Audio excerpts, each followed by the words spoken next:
Welcome back to the Blitz. My name's Nathan Eloquent, and today we're going to look at writing, particularly the sentence revision section. One of the most difficult parts about this section is that a lot of students fall into the trap of reading out things aloud in their mind. This gives them the illusion that they have what sounds like a correct answer, but is not necessarily grammatically correct. So, let's go revise some sentences.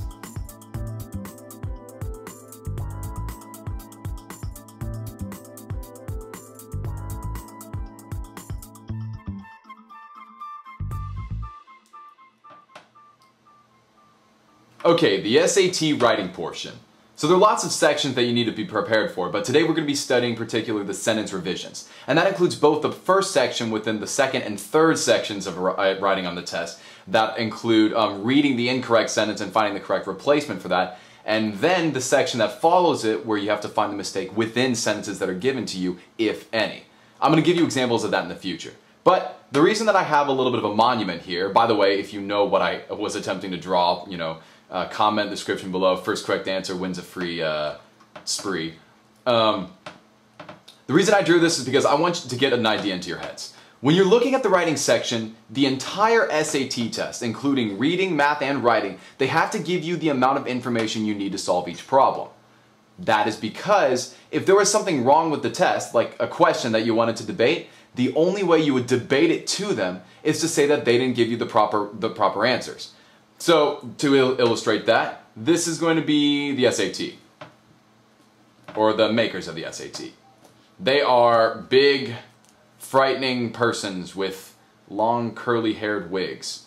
And everything they write on their little legal document, every single question has to have all the answers that you, a student, with a graduation cap or something, that's a kite, tassel, okay, they need to put everything on this document, every single thing that you would need as a student to look at the test and say, okay, I know how to find the right answers here. Because if they didn't put all the information you need, you do have the opportunity to go in and argue against that question. And there have been many questions that have been overturned. Some for some sort of racial preference, but more often than not because of some inability of the student to understand what was going on in the sentence. This includes, reading passages where they fail to give a detail that a question was based on, or in these writing sections we're about to look at.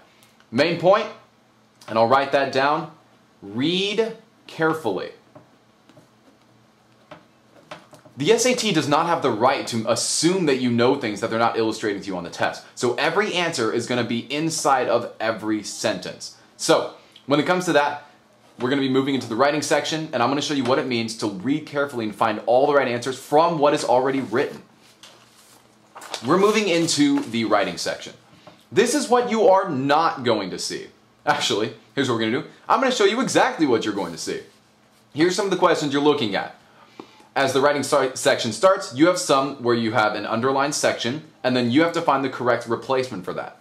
The option A is going to be the option that already appeared in the sentence, which is basically your way of saying no change is necessary.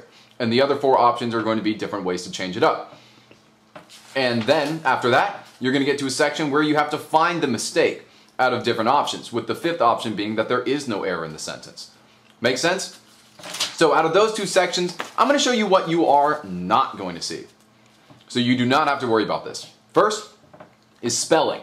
They're never going to throw something at you that is spelled incorrectly and try to trick you. So do not waste your time trying to think about whether or not that word that has the underline underneath it is spelled incorrectly. Diction, or the use of words to convey a meaning. There's never going to be an example on the test where they use the wrong word to describe something. The word that they use is used for a reason. And so the only things you need to worry about the words would be like their grammar usage or things like that. The tone or intent. If a sentence sounds, I don't know, politically incorrect or a little offensive, that doesn't mean that it's grammatically incorrect. So don't fall into that trap. Accuracy. There could technically be a sentence that says that penguins can fly and ice freezes at 100 degrees. But the reality is, unless if you know that it's grammatically incorrect, there's no way that you can question that logic. Or at least, within the confines of the test. There are not going to be double negatives. There are never going to be double negatives. Because as far as it goes, they're not going to be using that. It's not an important rule to remember. And finally, they're not going to use preposition preferences. So if you're looking at maybe the word from versus the word of, those two are technically correct in most situations. They're interchangeable, so they're not going to make you prefer one over the other. Don't be thinking about any of these options. Here's what you are going to see when you're in the writing section. The use of grammar. And that's kind of a broad statement, but it means the correct use of words to convey the exact meaning intended based on the rules within the English language. Punctuation. There's a lot having to do with colons, semicolons, hyphens, and mostly commas, and those are things that you're going to see on the test. Sentence structuring.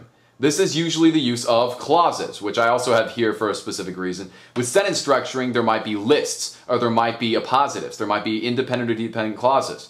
Moving on, there are clauses that work with one another, and you have to be able to use the correct words in order to connect them, the transition statements. Subject use, so the subject of the sentence, which we'll talk about in a second, and finally verb use. These are all that you're going to see on the test.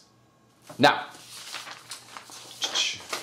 I'm going to take you way back to, I don't know, maybe 6th grade language arts. When we first learned what it meant to parse sentences. You might not even heard this word. All it means is to break down the sentence into its essential grammatical roots. So I have an example here. It says, my cousin Tilda, the bartender's wife, had decided early in life to give up meat entirely.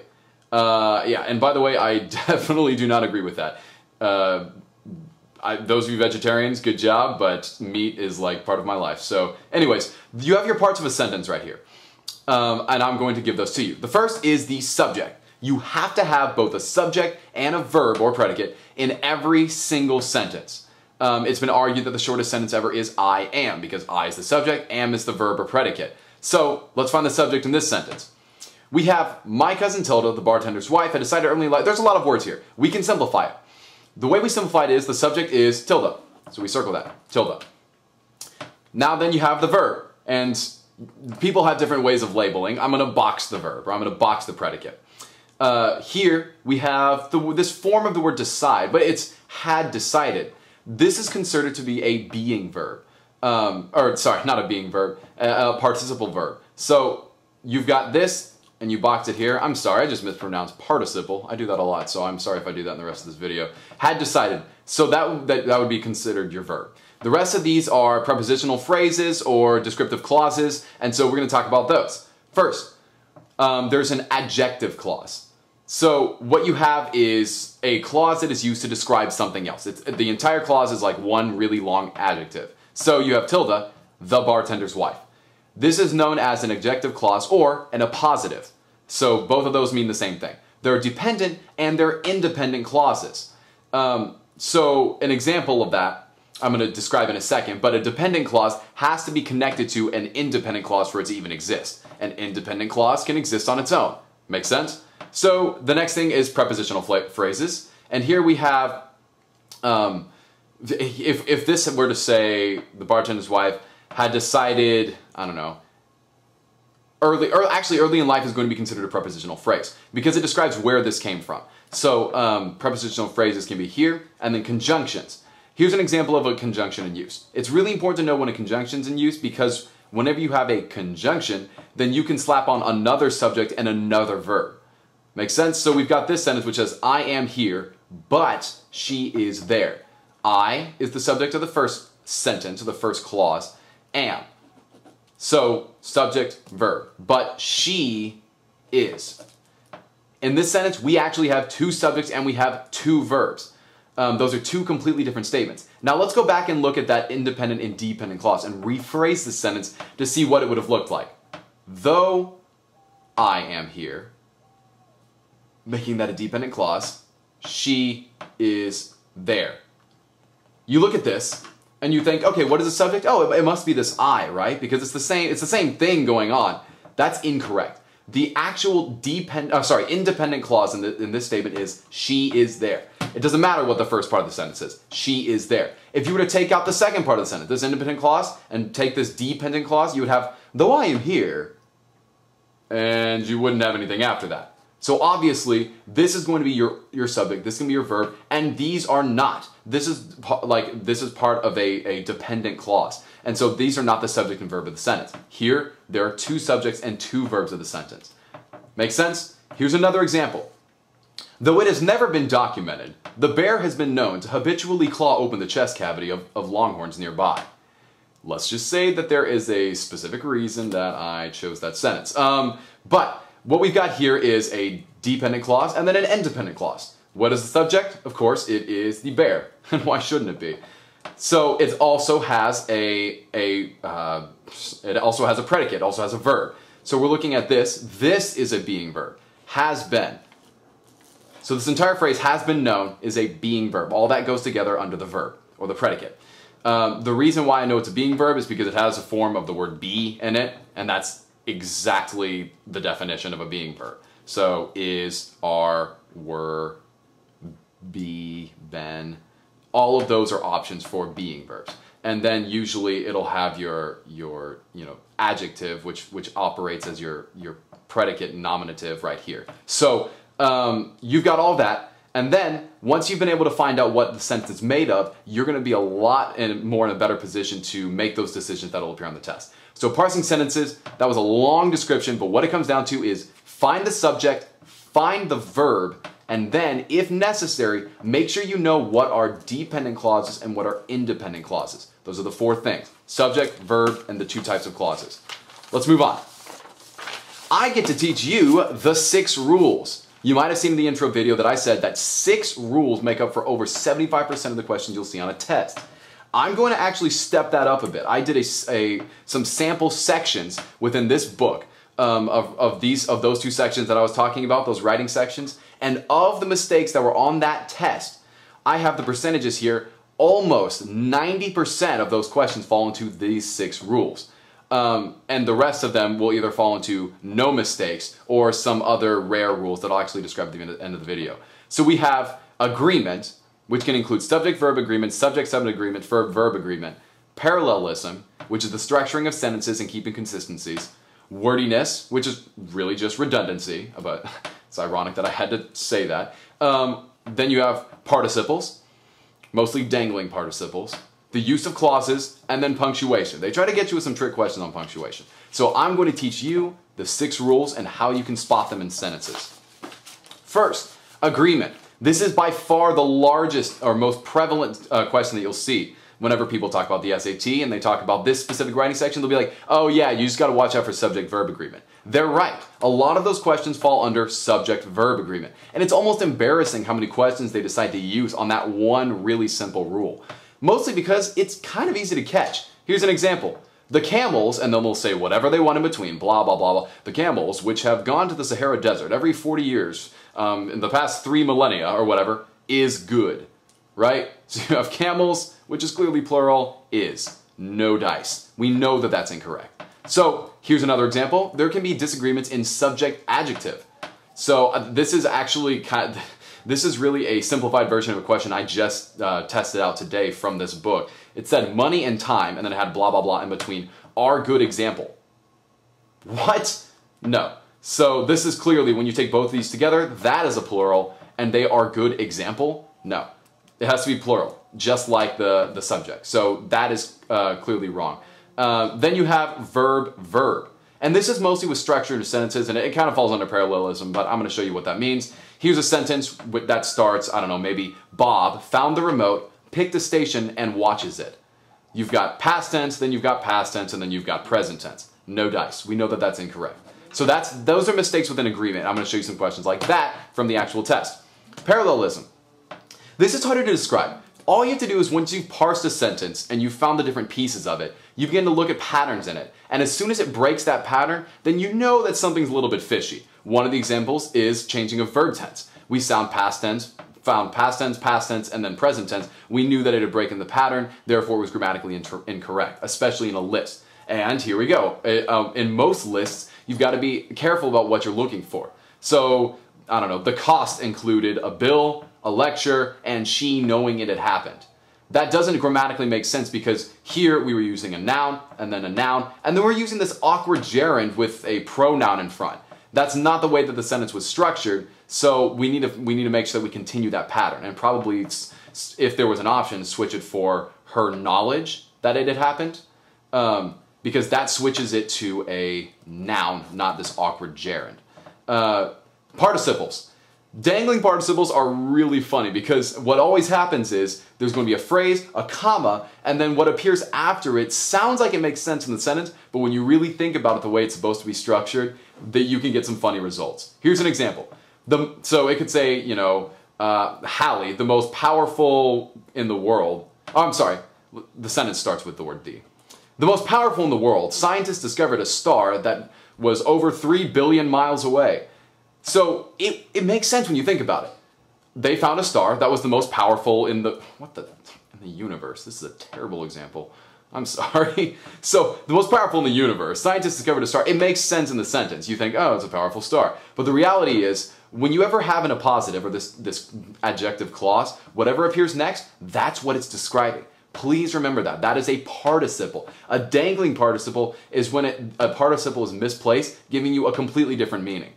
This basically said that the scientists were the most powerful in the universe. So that doesn't make a lot of sense. And there are even goofier questions that you'll be able to see on the test if you pay attention to that. Watch out for dangling participles. Wordiness. Whenever you have a sentence that has excessive words in it, then you know that usually something's wrong with it. If they're taking way too many words to prove a very simple point or to say something that could have been used with less words, then you might as well be looking for that option within the answer selections. So here's an example. The package had being arrived at noon. What? You could completely get rid of that word and it'd be fine.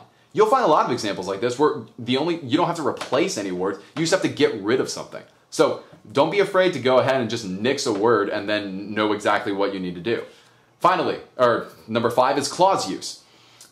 This is important because there are the different kinds of clauses I was talking about, independent, dependent clauses, those adjective clauses or positives. And here's an example. My sister, comma, she had been left out. That doesn't really make sense. And there are 2 ways we can fix this. One, we can just make it into one clause. My sister had been left out. Or had been out, sorry, had been out. That's easy. Another example, my sister having been out, there you go. Then you just continue the sentence like that. So this is really important for you to remember because they try to trip you up with lots of pauses, commas, and extra words. And one example of that is actually in punctuation. The one thing that students get messed up on the most with their punctuation is this semicolon because they don't know exactly what it means. The semicolon operates mostly as a period. It ends a thought and then allows you to begin another thought. However, the reason a semicolon is used instead of a period is whenever that thought actually adds on to the previous thought, but would not be appropriate to use a conjunction, for example. So this example does not make sense. I had won, but she said otherwise. This could very easily, now that you have a conjunction here, you could very easily get rid of this colon and put in a comma and make it just a 2-part sentence. I had won, but she had said otherwise. Colons are going to be reserved for sentences that continue the thought, but completely end the first thought. Does that make sense? It adds on to it with a second thought, but it ends the first thought. There's going to be a new subject and there's going to be a new predicate, or sorry, a new verb. So these are the 6 rules that we have here. Remember them. Agreement, parallelism, participles, wordiness, clause use, and punctuation. And trust me, you're going to go look at every single one of those on the actual test. I'm going to show you how to win.